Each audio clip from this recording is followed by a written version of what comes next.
Hi, I'm Michelle Sterling for Friends of Science Society. Canadians are blissfully unaware that the climate deal we signed with France, that went largely unreported in the press, mandates Canada to push the Paris Agreement and carbon markets worldwide.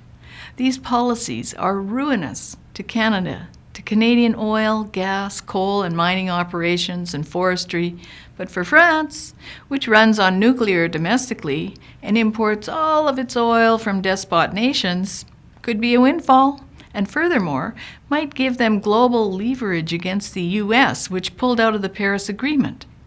The Canadian government reports that in trade of goods, France was Canada's 9th global partner and the 4th largest in Europe in 2018, with bilateral trade of 10.6 billion Canadian dollars, and Canadian exports to France amounted to 3.4 billion, while French exports to Canada were 7.2 billion.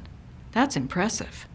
But the Canadian Chamber of Commerce reports that U.S.-Canada trade is 627.8 billion.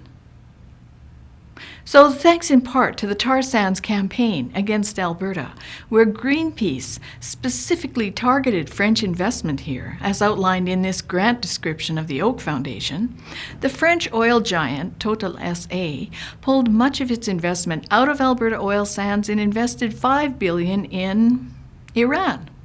According to this report, Iran is engaged in a campaign of colonialism across the Middle East.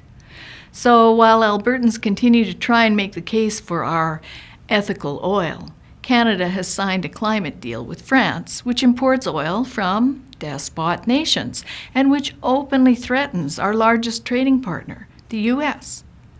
France is the cornerstone of La Francophonie, and Canada is part of that too.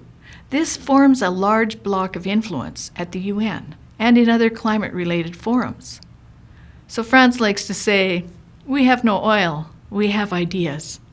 So far they sound pretty sketchy to me.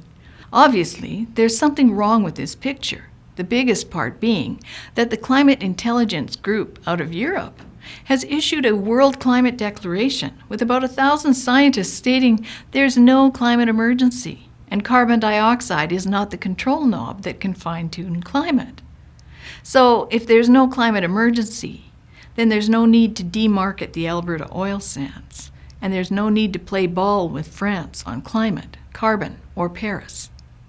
For Friends of Science Society, I'm Michelle Sterling.